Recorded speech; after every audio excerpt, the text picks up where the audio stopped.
Bom, para a nossa primeira lâmina, eu escolhi um material de gânglio espinhal. Nosso objetivo nessa primeira aula é muito simples, é observar uma célula eucariota no microscópio de luz e perceber o que é possível observarmos das células na microscopia de luz. Então, vocês vão perceber que a gente não vai enxergar organelas citoplasmáticas, né? Para estudar organelas, a gente precisa do microscópio eletrônico. O máximo que a gente consegue ver de organelas no microscópio de luz são pontos, são marcações, quando a gente faz alguma técnica histoquímica que evidencie uma ou outra organela. Então, esse corte que vocês estão vendo, aqui vocês estão vendo um pedacinho de um gânglio espinhal, que é um órgão do sistema nervoso periférico, envolvido por uma cápsula de tecido conjuntivo, aqui onde eu estou mostrando para vocês com a pontinha do apontador, né? Essa lâmina ela foi corada com a técnica do tricrômico de Gomori. E vocês já sabem, o tricrômico de Gomori, ele cora em verde as fibras colágenas do tecido conjuntivo. Por isso que vocês estão vendo a cápsula esverdeada, porque a cápsula é formada por tecido conjuntivo, né? Um tecido conjuntivo denso ordenado. No gânglio espinhal, nós vamos encontrar neurônios de um tipo muito especial. São os neurônios pseudo-unipolares. Eles têm o corpo celular grande, arredondado, então são diferentes daqueles neurônios clássicos que a gente está acostumado a ver e a estudar. Por quê? Porque a partir do corpo celular, então vocês estão vendo aqui, ó, essas células grandes, estão vendo essas bolotas grandonas? Cada uma dessas células grandes é o corpo celular de um neurônio sensorial, né, do gânglio espinhal, um neurônio classificado como pseudo-unipolar. O que significa isso? Significa que do corpo celular sai apenas um prolongamento citoplasmático que se bifurca, sendo uma extremidade, né, funcional como dendrito, ou uma extremidade funciona como dendrito e a outra como axônio. Então, se do corpo celular sai apenas um prolongamento citoplasmático, o corpo celular, ao invés de ficar estrelado, como nos neurônios que vocês estão acostumados a estudar, o corpo celular fica arredondado, certo? Bom, então, e aí vocês vão falar assim, mas cadê o prolongamento citoplasmático, né, que sai do corpo celular? Vocês imaginem o seguinte, imaginem uma bola de basquete e um pincel atômico, tá? E aí vocês vão imaginar esse pincel atômico grudado na bola, na superfície da bola de basquete. Vocês vão fazer cortes na bola. Qual a probabilidade de o corte passar pelo pincel atômico? Percebem? A bola ela tem um volume muito maior do que o do pincel atômico. Então, o corte normalmente vai passar, né, pelo corpo celular e com maior dificuldade ou com menor frequência, nós vamos ter a chance do corte pegar esse prolongamento citoplasmático. Então, na maior parte das vezes, vocês vão ver o corpo celular arredondado, sem nenhum prolongamento se pronunciando, ok? Bom, essa é uma visão panorâmica, a gente está no menor aumento do microscópio. E aí vocês observem o seguinte, olha, aqui o que a gente já pode observar? Que entre um neurônio e outro, entre um corpo de neurônio e outro, vocês devem estar observando umas fibras, né, esverdeadas, não sei se dá para perceber que elas são esverdeadas, nos outros aumentos acho que vocês vão perceber melhor. Isso são fibras de tecido conjuntivo que partem da cápsula e se ramificam no interior do gânglio para distribuir vascularização, que vai garantir a sobrevivência de todas essas células. Outra coisa que já nesse aumento vocês conseguem perceber é que em alguns neurônios o corte passou pelo núcleo Então, vocês estão vendo aqui essa mancha lilás, é o citoplasma do corpo celular desse neurônio. E essa região branquinha que vocês estão vendo aqui, é o núcleo das células. Se vocês observarem esse corpo celular, vocês só vão ver citoplasma. Por quê? Porque o núcleo tem um volume muito menor do que o do corpo celular como um todo. E, de novo, a probabilidade do corte passar pelo núcleo não é tão grande quanto a dele passar de forma mais periférica e pegar apenas o citoplasma da célula, ok? Então, a gente vai passear por aqui, ó, e vocês vão ver inúmeras situações. Vocês vão ver neurônios em que o corte passou pelo núcleo e pelo nucléolo. Estão vendo um pontinho escuro dentro da região branquinha? Olha. Outros em que o corte terá pego o núcleo, mas não terá pego o nucléolo. Vamos ver se a gente pega alguma dessas situações. Olha, aqui, por exemplo, ó, pegou de raspão o núcleo e não está mostrando o nucléolo. Aqui também, olha aqui, ó, né? Pegou o núcleo, mas não pegou o nucléolo. Aqui, ó, acho que tá aqui, ó, agora sim, tá? Então, pegou o núcleo, não pegou o nucléolo. Aqui, nesse outro aqui, ó, não pegou nem núcleo e nem nucléolo, certo? Então, são várias as situações. Eu vou passar para o aumento médio, para a gente ter mais facilidade de perceber as estruturas. Então, deixa eu focalizar. Ó, percebam que quando a gente aumenta o poder da objetiva, o campo fica mais escuro, perceberam? Isso é normal, tá? E a gente corrige isso no condensador, a princípio, subindo o condensador e abrindo, e aqui a gente pode também regular pelo diafragma, que estava muito fechado, né? Então a gente vai subir, ó, olha como que já clareou. Vamos regular o foco, né? Agora sim. E vamos dar uma passeada aí para a gente poder observar as estruturas. Clarear mais um pouquinho. Aqui, acho que aqui tá bom. Bom, então o que a gente vai observar? Vamos escolher um neurônio pseudo-unipolar, um neurônio sensorial, que o corte tenha pego núcleo e nucléolo, tá? Vou escolher esse daqui, ó. Ops, esse. Bom, então observe. O que a gente está observando aqui, ó? Primeira coisa, membrana plasmática, vocês devem lembrar, ela é muito fininha para ser vista no microscópio de luz. Então, a gente não enxerga a membrana, a gente enxerga o limite celular que é dado ou que é determinado por até onde vai o citoplasma. Então, como eu falei, essa mancha roxa é o citoplasma, né? E vocês percebem que ele tem um limite. Quem está dando esse limite para ele é a membrana, que está aqui, mas que a gente não está conseguindo enxergar, correto?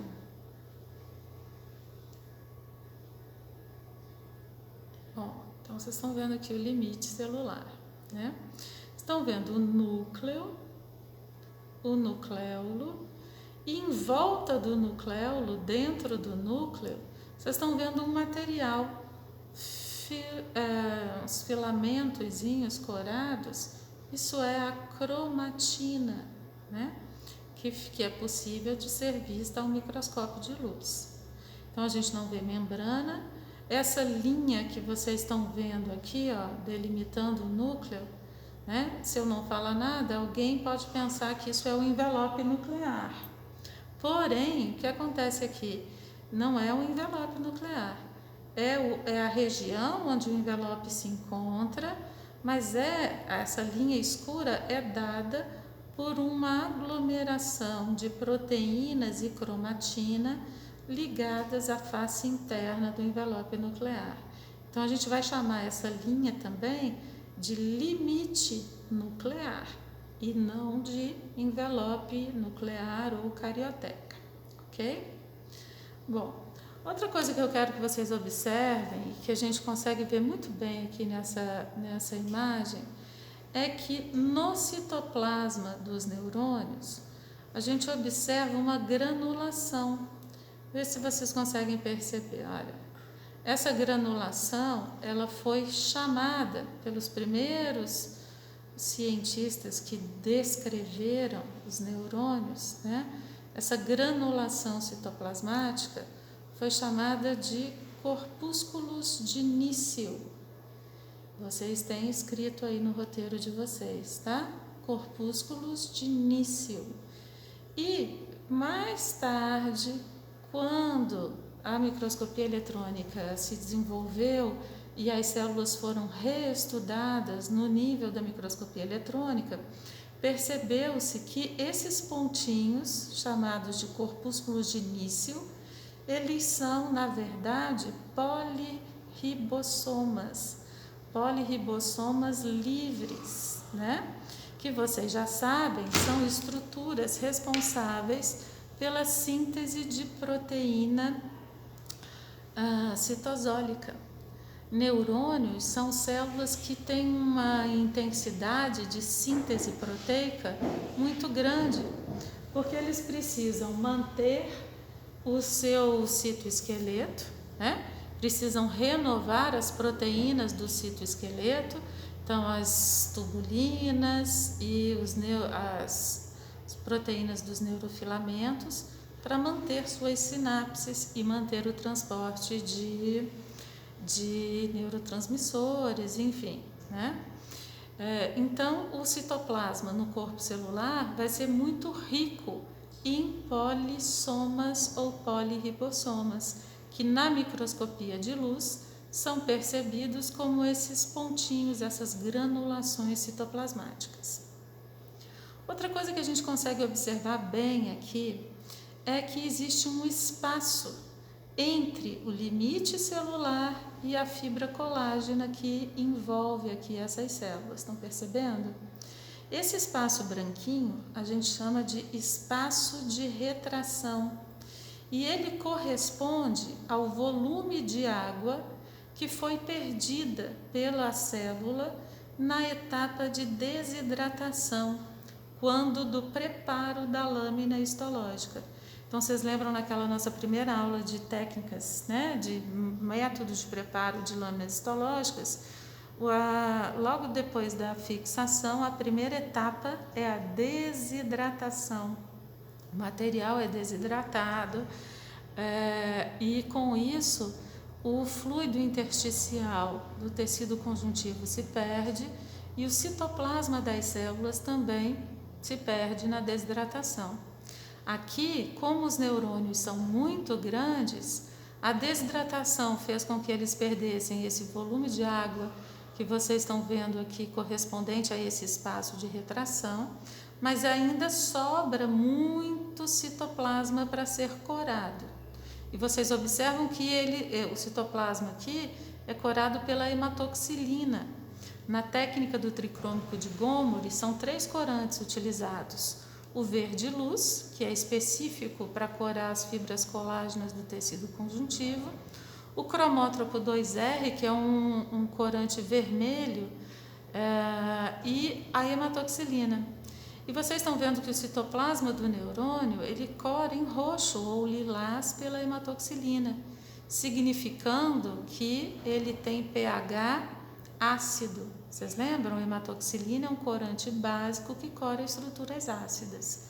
Normalmente, o citoplasma das células é básico e cora em rosa pela eosina, mas o citoplasma dos neurônios não. Ele é ácido justamente por causa da grande quantidade de polirribossomas que ele apresenta no citoplasma. Polirribossomas, vocês lembram, é uma molécula de RNA mensageiro, cada um deles, né? Uma molécula de RNA mensageiros com vários ribossomas aderidos para a síntese de proteína. Então, é um conteúdo bastante ácido no citoplasma que leva a essa coloração basófila, certo? Bom, além dos corpos de neurônios, né, nos gânglios nós vamos encontrar um tipo celular, um tipo de célula nervosa chamado anfícito. Vê se vocês conseguem perceber no entorno de cada corpo celular de neurônio várias pequenas bolinhas. Essas bolinhas que vocês estão vendo aqui são núcleos de pequenas células. Olha, aqui dá para ver bem, aqui tem um, aqui tem outro aqui, ó. São núcleos de pequenas células chamadas anfícitos. São células nervosas encontradas apenas nos gânglios. E esses anfícitos têm função de sustentação dos neurônios, dão suporte aos neurônios. Como eles são vistos no entorno do corpo celular, eles são chamados também de células satélites, ok? Vamos ver se a gente consegue uma imagem boa no aumento de 400 vezes.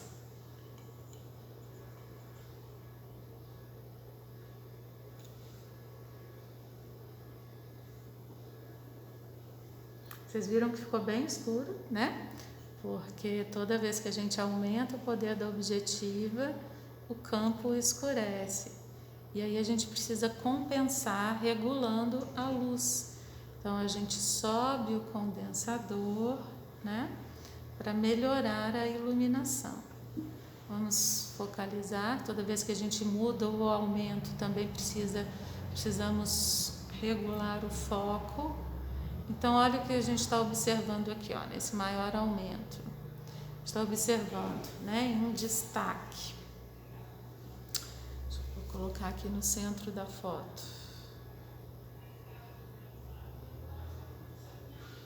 Então, a gente está vendo aqui, ó, corpo de um neurônio, que teve o seu núcleo cortado. Olha o cromótropo 2R, ó, vou desfocar, olha como o nucleolo fica meio avermelhado, estão vendo? Ele é corado pelo cromótropo 2R, que é vermelho. Então aqui, vou deixar ele mais focado aqui, ó. Então aqui que a gente está observando, no aumento de 400 vezes, citoplasma, núcleo, o nucleolo, né? Essa estrutura mais bem delimitada aqui, ó, vermelhinha, bolinha. Em volta do nucleolo a gente sempre encontra cromatina. Então esses grumos e esses filamentos são a cromatina, né? E em volta do corpo celular a gente vai ver o espaço de retração. Significa então que essa célula era bem maior do que o que a gente está observando, né? Quando ela estava viva. Filamentos de fibras colágenas aqui, ó, e entre o tecido conjuntivo e o corpo do neurônio, o núcleo do anfícito. Vamos ver se a gente consegue mostrar o nucleolo do núcleo do anfícito. Vamos ver se tem aqui, ó, esse aqui tá melhorzinho, ó, o corte passou pelo nucleolo. Esse aqui, ó, ops, esse aqui, ó. Estão vendo? Estou mexendo no foco. Esse pontinho mais escuro é o nucleolo desse anfícito. Então, turma, nessa nossa primeira lâmina, ó, aqui a gente consegue ver no tecido conjuntivo, esses espaços brancos, parecendo uns anéisinhos, são capilares sanguíneos que foram cortados transversalmente, né? Lembra que o tecido conjuntivo é bastante vascularizado e, aliás, essa é a função dele aqui dentro do gânglio, distribuir vascularização para as células nervosas. Olha aqui um núcleo de anfícito com um nucleolo bem evidente. Aí vocês vão falar assim, mas cadê o citoplasma do anfícito, né? Você está falando toda hora núcleo do anfícito. Cadê o citoplasma dele? O que acontece? Como o anfícito é uma célula muito pequena e ele sofre a mesma desidratação que o neurônio sofreu, né? Se ele era muito pequeno, muito menor do que o neurônio, ele perdeu muita água no citoplasma, correto? Muita água do citoplasma. E acaba que praticamente não sobra citoplasma para ser corado.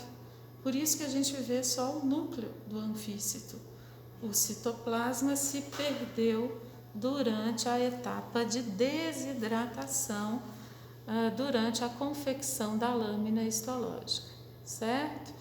Então, vou fechar a nossa primeira aula com esse corte bonito aqui do corpo de um neurônio sensorial, neurônio classificado como pseudo-unipolar. Vamos revisar? Fibras colágenas do tecido conjuntivo, núcleo do anfícito, espaço de retração, que corresponde ao volume de água que a célula perdeu durante a confecção da lâmina, citoplasma, com granulações denominadas corpúsculos de Nício, que são unidades de produção de proteína citosólica, as proteínas do citoesqueleto, núcleo, nucléolo e cromatina. Ok, pessoal? Então é isso. Aproveitem o roteiro de vocês, desenhem o observado, nomeiem para vocês fixarem esse aprendizado, tá? Estou mudando aqui o foco, olha o nucléolo aparecendo em evidência, vermelhinho, corado aí pelo cromótropo 2R. Então, é isso. Vamos para a próxima lâmina.